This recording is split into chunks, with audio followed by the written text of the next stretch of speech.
It's Rattlesnake. Welcome back to my channel. And for those of you who don't know, today was a very special day because it was the Australian Grand Prix, if you can't tell by the title of this video. We had a lot of very dramatic stuff happen over the past 3 or 4 days as we saw new regulations coming into play, exactly how racing will pan out for the next season, and just some very interesting things happening all around. I have my notebook here ready with all of my notes of some of the most important things to note for this recap. If you didn't watch the actual race itself, you can watch this instead. But I'm joined by a little special guest that I don't normally have on this channel. Just kidding, I will never have him.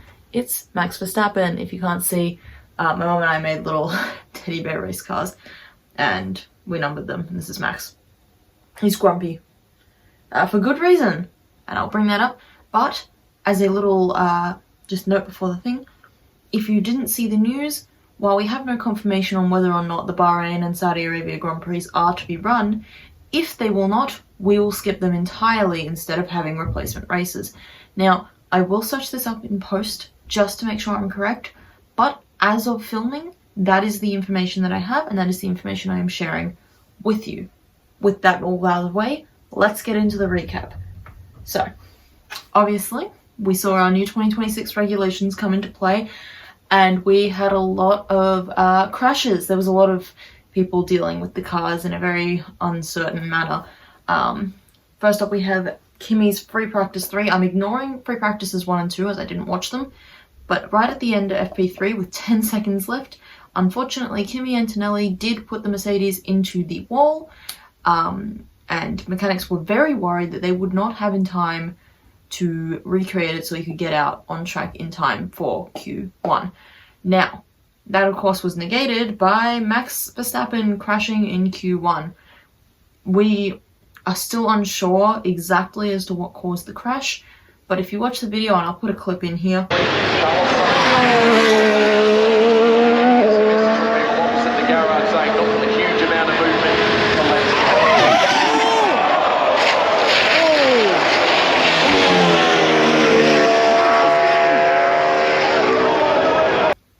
You'll see that he just absolutely loses the rear, just straight turns it into turn 1, I believe.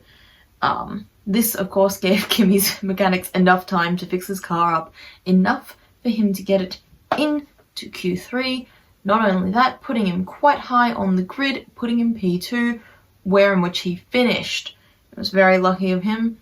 He had a great race this round. Obviously, we had George Russell be putting it on pole and going from pole to the win, but there was a big fight between him and Charles Leclerc, so I'll get into that in a minute.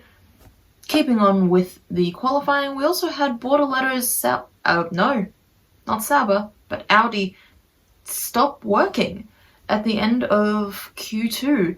He did get into Q3, he was in P10 and was proposed to fight for higher place, but his Sauber did not make it to the pit lane entrance and so therefore could not set a time in Q3.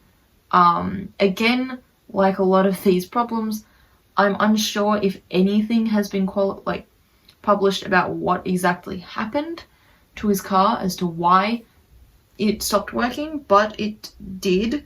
And moving on from that, we have a very heartbreaking piece of news: the Australian Grand Prix.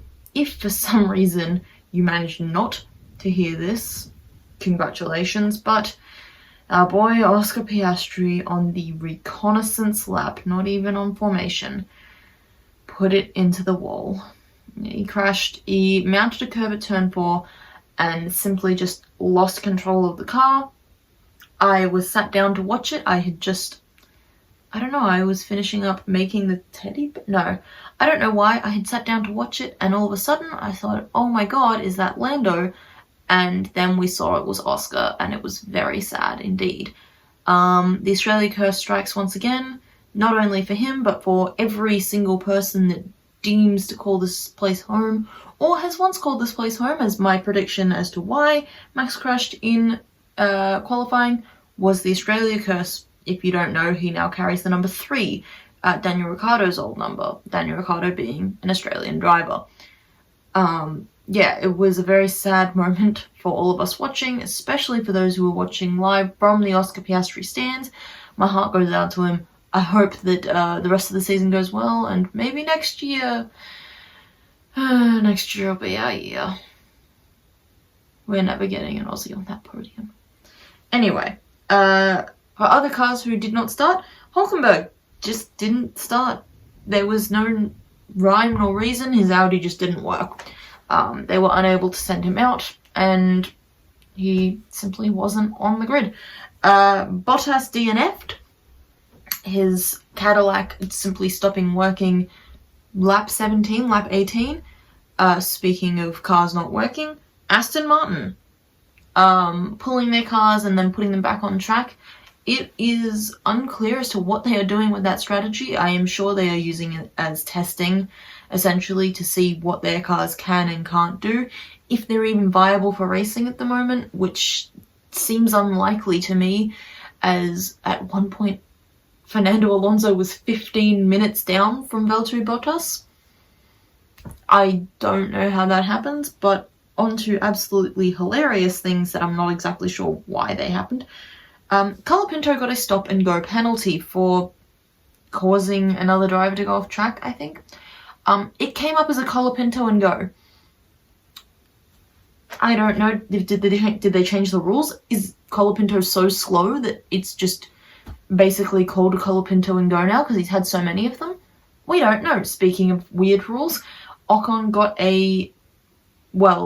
was investigated for driving unnecessarily slowly and said it would be investigated after the race. I have not seen any outcome of this, but I have not been checking, so I will fill you in once uploading, once editing. Speaking of DNFs, Isaac Hadjar, heartbreakingly, had managed to put it in third in qualifying, one of the best starts for the Red Bull driver on his Red Bull debut. Unfortunately, his car just stopped. He did not crash, he just stopped. Heartbreaking for the young Frenchman. Hopefully he will have a better Australian Grand Prix next year, as last year he didn't even make it past the formation lap. Let's hope next year he makes it to the final checkered flag. I mentioned Aston Martin, but Ferrari. Just doing Ferrari things. Now, it is worth mentioning, as I did bring it up earlier, Ferrari have a rocket ship. Them and Aston Martin have some really solid cars. I was wrong to count them out of my predictions, and I apologize. But Charles Leclerc got an amazing start. Speaking of the start, the 5 lights went out really quickly. I am unsure if this was a mistake or if that was just what they were doing. But he got an incredible start on George Russell. Him and George, for the first half of the race, were fighting so incredibly hard, but other people were able to make advantage of the VSCs, and I don't know if there was an actual safety car. I think it were all VSCs. Ferrari didn't. The first one, they just kept their drivers out as they felt there was not any need to bring them into pit so early on, and they were probably right to do so. But the second time around, they had wanted to. The Ferraris were just on the other side of the track and could not make it to the pit lane entrance in time. And then they pitted them just really unfortunately. Their strategy was horrendous for the second half of the race. Big shout out to my mum. Just another highlight of the race. And her little "Go Charles!" She's a big Charles Leclerc supporter. She forced her Ferrari so hard she ended up having a Ferrari podium. Congrats to Mum. She actually gets to see her driver on the podium. But, my God. Speaking of a driver who could have been on the podium, but possibly, could is a very strong word. I will take what I'll take. 20th to 6th is a hell of a drive.